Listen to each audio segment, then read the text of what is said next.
Hello, everybody. Good morning, good afternoon, good evening, based on whichever part of the world you are in.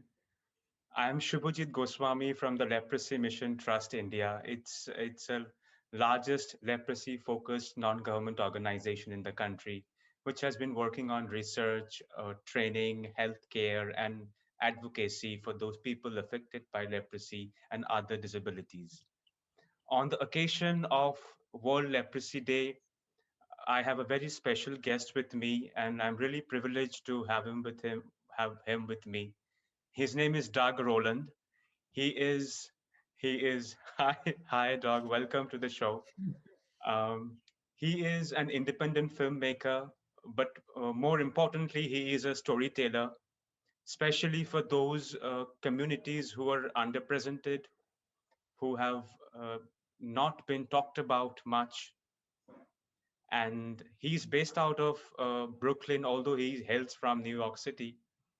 And the reason why we're conversing with him today is also very special. So, without further ado, Doug, I'll ask you the first question, which I've been itching to ask you ever since I watched that movie, Filling Through. Oh, before I start the discussion, I should talk about the film a bit. So, Filling Through is one of his recent movies which has won hearts of millions of people, not just in the US, but across the world. And this 18-minute short film has been an official selection in more than 25 film festivals, and it has won more than 15 awards and still counting. So you can imagine the impact this 18-minute film is doing. So once again, wonderful, wonderful to have you, Doug. And let's start with the first question, which I've been itching to ask you. So the first question is, after watching that film, my first reaction was, it's a wonderful story, but there must be some other story behind this story. And I googled it to find it out, and it occurred to me that it's based on your real life experience, which you encountered back in 2011. So for our audience, you can just Google it up and see what the story is about, and it's all there on the internet. But I am more interested in knowing, how did you find Artie or Robert? It's a wonderful discovery. How did you find him? Yeah, so I the real life occurrence that happened to me that inspired all this happened, now about 10 years ago. But I wrote the film very shortly after it, but I didn't feel like I was quite ready to make it. So it actually just lived on my computer for a number of years before I actually started to kick up dust on it. But about 3 years ago, when I just had this very strong gut feeling that it was time to make it, I ended up um, reaching out to, through a series of fortuitous events, reaching out to the Helen Keller National Center, who's based in Long Island, to collaborate with them and to make it. Because I knew instinctively from the start that I wanted to make, at the time, I knew very little about the deafblind community. Now, 3 years into like connecting with the community and working with the community day in and day out, I know a lot more. But at the time, I still knew very little. And I knew I wanted to tell this film in the best way and make it the most authentic representation I could. So that's why I reached out to the Helen Keller National Center. They're an organization that provides independent living skills for people who are deaf-blind all throughout the United States. The biggest such organization in the country, in the US. And I ended up partnering with them. And part of the benefit of that was I worked with their associate executive director, who is deafblind himself as well. And he reached out to people who are deafblind all across the country, because there weren't really any deafblind actors to choose from. Because it turns out that the actor that would cast Robert Tarango is the first deafblind actor to star in a film. So Chris Woodfill helped me reach out to people who are deafblind all across the country, who he thought just would sounded like they'd be a good fit from the description of the character that I wanted. And we did a casting session, and it was actually really funny because we did some casting sessions up at the National Center in Long Island. Some people were there in person, some we did remotely through a network of interpreters. But about halfway through our first day of casting, we had a break in the schedule, and Robert was not on our schedule. He actually worked at the time in the kitchen at Helen Keller National Center. And someone in the room was like, "Hey, I think Robert would be a really good fit for this." So Robert, before Robert knows what's going on, he's like pulled out of the kitchen. He thought he was like in trouble at first or something. He's thrown into this room. There's a camera. Someone's like, "Hey, this is a director. He's casting a movie." And instantly Robert started just his charisma and his sense of humor just came through, and he started making cracking all these jokes. And instantly I knew like, this is our guy. So it was a very fortuitous event to be able to, have Robert walk into the room that day when he wasn't supposed to, and just instantly find who was the perfect fit for Artie. Brilliant, brilliant story. That is amazing. This is how you discover people at the least expected places, right? Absolutely. So this leads me to another question. Traditionally, what happens is when a filmmaker is given such a script, since here you have written this, it's another issue altogether. But since a filmmaker always tries to rope in a seasoned actor who would sort of emulate the character that is being asked to sketch out, why did you decide to go with the person who is actually deaf blind? What made you do this? That's a great question. For me, it was actually instinct. My initial instinct was to do that even before like I started to think about it. But it's also, I'm glad that was my instinct, because also it's been a real hot button topic in Hollywood over the last few years, what we call authentic casting, like you're asking about. For so long, particularly, I mean, there's a lot of communities that have been marginalized in storytelling, but the disability community is one probably that's been more marginalized than any other community, and it also happens to be the largest minority group in the world. So it's you know you know it's so important to. I mean, for me, again, it was instinct. I just knew from the ethos of the story that I wanted to tell. I knew that I wanted to be authentically cast. But moreover, it's so important because there's so many people with disabilities that never get the opportunity to even audition for a film, let alone be a part of it. And there's so few characters that are written with disabilities in the first place, and oftentimes it's non-disabled actors that end up playing those roles. And what you get is just no people with disabilities just don't get an opportunity to participate and show off Mhm. their talents and live out their desires and their dreams. And it's something where I think it's an antiquated thing that's starting to slowly dissipate, but there's so many talented people in the disability community as there is in any community, and it's time to give people with disabilities that opportunity that they deserve like anyone else. And also at the end of the day, I mean, look, I mean, there's an authenticity that you can't really replicate when you're talking about it being someone's lived experience This also. is so true, so true. So it really serves the story too. But for me, it was just, I knew it needed to be that way instinctually, and then learn so much about how important it is through the journey of actually making it. Right, right. I completely agree with you that on that. Now, Doug, this got me thinking that generally an actor is we heap praises on him or her by the kind of effort that he or she puts into the acting and how deeply he or she goes into the skin of the character and internalizes the attributes, the traits, and all. How different it was for Artie because he was almost sort of playing himself. Yeah, it was interesting because so Robert, our actor who plays Artie, he the deafblind community is a very diverse community. When you have especially when blindness is a spectrum. It's not a binary thing. There's Yes. quite a lot of different manifestations of blindness. Same with deafness, quite a spectrum. So when you layer those on top of each other, you get such a diverse spectrum of manifestations of deaf blindness that range from anyone who's completely deaf and completely blind to someone who has use of their sight and hearing but is legally deaf and legally blind, and anyone in between. Robert is someone who's our actor that played Artie. Robert is someone who was born deaf and started to really profoundly lose his eyesight more like in his 30s. He's now in his mid 50s. So he has, essentially like pinhole vision that's also foggy. So he still relies on his eyes if the lighting conditions are right. If he's like far enough away and like there's the lighting conditions are right, he is completely blind at night. So we would have to create certain lighting situations when we were shooting outside so that he could see the interpreters. But, for Robert, he did have to, because the character was written as someone who was like essentially completely blind. So he did have to learn how to not rely on his vision at all when he was acting, and make that adjustment.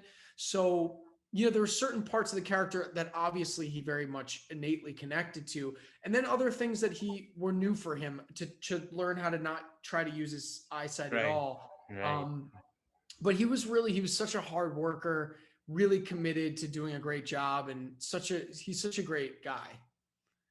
Yeah, yeah.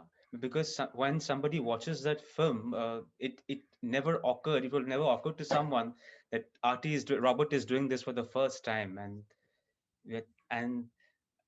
so this I'll also ask you something, Doug. So in the process of filmmaking, a filmmaker discovers a lot of things in the process, in the due course, and I think this is one of its kind film that everybody is talking about. So in the process, do you think that you have discovered something about filmmaking or working with people with special abilities? Yeah, that's an amazing question. Obviously, like, I'm certainly not the first person to work with people with disabilities. I am maybe one of the first people to work with a deaf blind actor in a film. Again, like, as we discovered through the process, but I think that what I'm looking when as I look forward to, we want to make a feature film version of this short film, and as I look forward to that, I'm looking at, having over the last few years of making and showing this film, getting to connect with so many amazing people in the disability community who have brilliant ideas. I'm looking to work with them to use the feature film production as an opportunity to create a model for what, like, accessible filmmaking should look like. So I would love to use that as an opportunity to do that and really demystify it for other people, make it something that is not something that, like, where there's a real clear path on, like, good practices of how to do it, so that people who maybe haven't worked with people with disabilities, or maybe a lot of different people with disabilities on set, will have more of a roadmap. And there's certainly people that have done this a lot more than me as well. So that's why I'm always learning from people around me, and would want to partner with a lot of different people to make that happen. But yeah, I'm very interested in using what we've learned, and trying to make that much more wider practice for other people. And something that we have done that I think we have somewhat pioneered before the pandemic, when we were showing this film in person, we were showing it as part of this 3-part event called the Feeling Through Experience, which includes feeling through the short film we're talking about, a supporting documentary called Connecting the Dots, which actually follows the process of casting and working with Robert. We had cameras in the room the first time we met him. I'll send you a link to that as well. And then it also follows our year-long journey to track down Artemio, who's the man in real life that I had met. So I'll send that to you so you can see that. But we would play those 2 films, and then the third part would be a panel discussion and Q&A with the deafblind community, and we would involve, like, myself and Robert, and then anyone else, like, locally, wherever we were screening, who was from the deafblind community, to have that local feel. And we made those fully accessible screening events. And when I mean fully accessible, I mean at a single screening, we might have as many as 50 interpreters and support staff to provide one-to-one accessibility for whoever needed it. We had open captions on the screen, audio description tracks available, all different types of interpreters, whether they be tactile interpreters, stage interpreters. And it was this opportunity to bring the deafblind community and the general public together to have a shared experience and learn from each other while they watched it. And I think the level of accessibility we provided to make those screenings perhaps was a first, maybe, to that degree. But a quick anecdote from that, and I think it's important to what you asked, is at the very first screening that we did, which was in Cary, North Carolina, in the United States, we had 50 interpreters and support staff. We probably had like 30 people from the deaf-blind community, a bunch more from the deaf and blind communities, and a lot of people from the general public.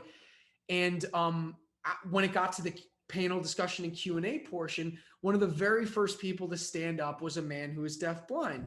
And this was my first time showing it to the community. So obviously, like, I'm holding my breath a little bit because I want to make sure that I've done them right. I want to make sure they enjoy the film. So this man stood up. He'd had the entire film, both films and the panel discussion tactilely signed into his hand from an interpreter. And he says, I really loved that film. I was really moved by it. I found it really touching. And I'm so glad that it's out in the world and that Robert was able to play the character.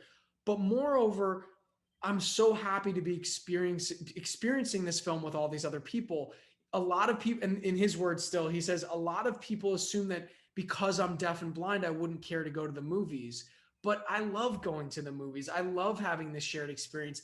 I just never have the opportunity to because it's never made accessible for me. And that was such an amazing first response to hear and like affirmation of what we were doing and light bulb moment to go, wow, like, we really can't make assumptions about people who aren't going through our experience because so often they're incorrect. And here's this man who, has totally knocked down assumptions that many people would have about someone who's deafblind. And he's like, no, I want to come out and watch a movie just like anyone else.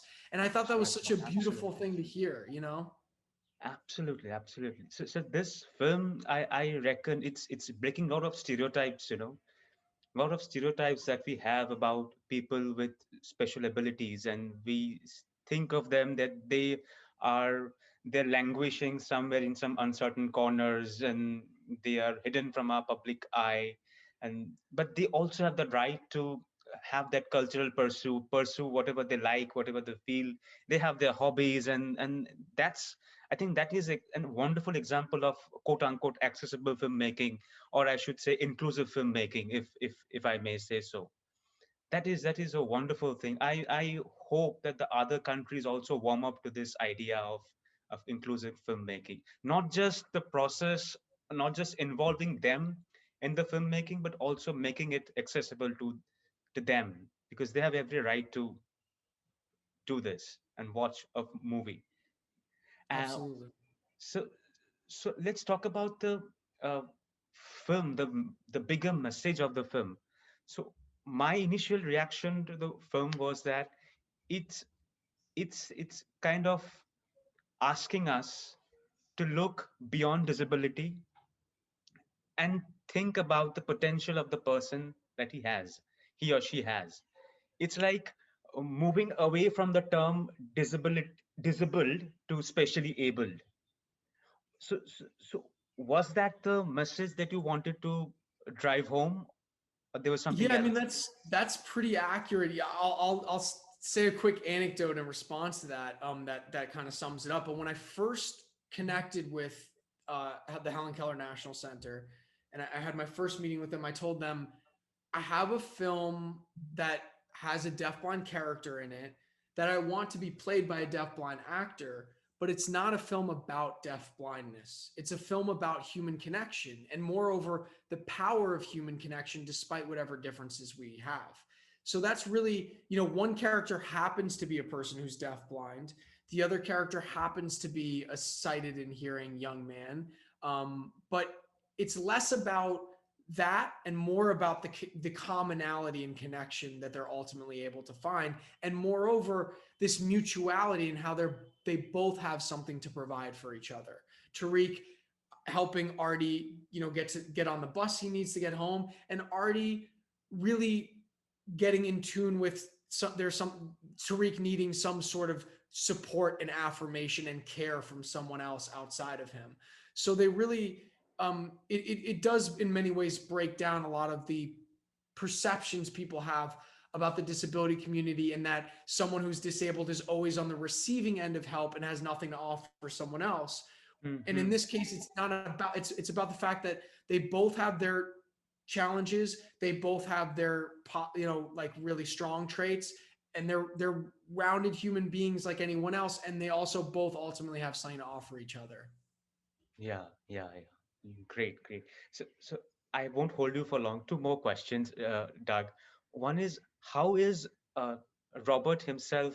how happy he is about the film? Is he is he harsh on himself? Is he a very tough critic of himself, or how is he Robert is reacting? absolutely over the moon with this. I mean, this guy has been on cloud nine ever since we shot this movie.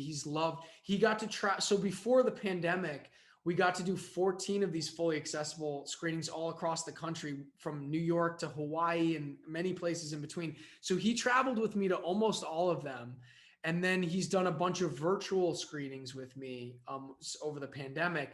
And he's just, I mean, he loved it. He wants to do it again. He wants to continue acting. And he loves every time that we do interviews, every time we do panel discussions. So he's just over the moon, and he's just like, he couldn't be happier.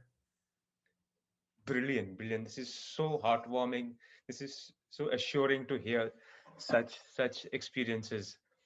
Uh, a parting note, a parting question, Doug. Do you think this movie is one of the factors that could nudge the filmmakers around the world to be a lot more thoughtful, a lot more sensitive, a lot more empathetic, a lot more inclusive towards people with disabilities, and include them more and tell more of their stories and make them a kind of a mainstream, not just a one-off movie, but make them a part of the mainstream. I think it can I think it will play a role in that for sure. I mean, I think when you have something that's that big of an endeavor, it's going to take a lot of different people and a lot of different films. But I'm optimistic that it'll play a good part in it. And you know, I think one of the things too is like, first and foremost, you're not going to have a lot of impact on changing people's perceptions with a film if they don't like the film. And fortunately, people have really loved the film. People have felt, you know, really attached to the story, and really their hearts have been really invested, and they've been very moved by it. And also, very importantly, they've loved Robert's performance. They think he's so great in the film. I think those things go a long way into leading into changing other perceptions. I think when you have a good movie and people like the performance, that in and of itself carries a lot of weight, right? It's like, oh, you can make a good movie with a person with disabilities, and they can be great in it. You know, again, not saying we're the first ones to do that, but like, I think people who see this film, that's one of the takeaways. And then again, with the amount of opportunities we create to create discussions around this and really welcome people into the conversation and give them an opportunity to directly connect with and converse with people in the deafblind community, we hope is the other part of the work that starts to allow people to really feel a personal connection to someone from the community, and therefore start to see the community differently once they know an individual. It's the same thing with any marginalized group ever. True, true. If you the most dangerous thing is when you're completely separated from it and you're just operating off of what beliefs you've inherited or assumptions you have. The second you actually make a really close bond with someone, it's Yeah. going to change how you feel about everyone in that group, at least to some degree. And that's what we're hoping to do with, you know, through Robert being such a part of this, through a lot of other people in the deafblind community who played such a huge role. And you know, we've heard many times from people that they've said that it's a life-changing experience for them to watch this film and watch the whole experience. And we hope to continue to share it with as many people as possible for that reason. This is wonderful. This is wonderful. I just want to end this with a wish list that I have. Two, 3 points. I wish I could see more of wonderful people like Artie in your films. I wish you make more such wonderful films with people like Arties, and I wish more such people with special abilities are able to see those movies, access those movies, and they feel a part of this society, and live a dignified life. Thank you Well, so much, Doug. my absolute pleasure. I wish very much the same. And I will say, we have had an opportunity to have a really great connection with India, because we, at the very end of 2020, I was a featured speaker at, and we did a Feeling Through experience at the India Inclusion Summit, which was such a great experience. Obviously, it happened virtually. Feroz, who runs that, is an exceptional person, and so we were able to do, at least for some people in India, do an experience. And I hope one day to come out there and do one in person. And I'll certainly come and find you, and would love to connect that. Absolutely. It will be my pleasure, Doug. It will be my pleasure. Thank you so much. Thank you so much for gifting this wonderful film. You keep doing amazing work, and I'll see you soon. Thank you so much. My pleasure. Thank you.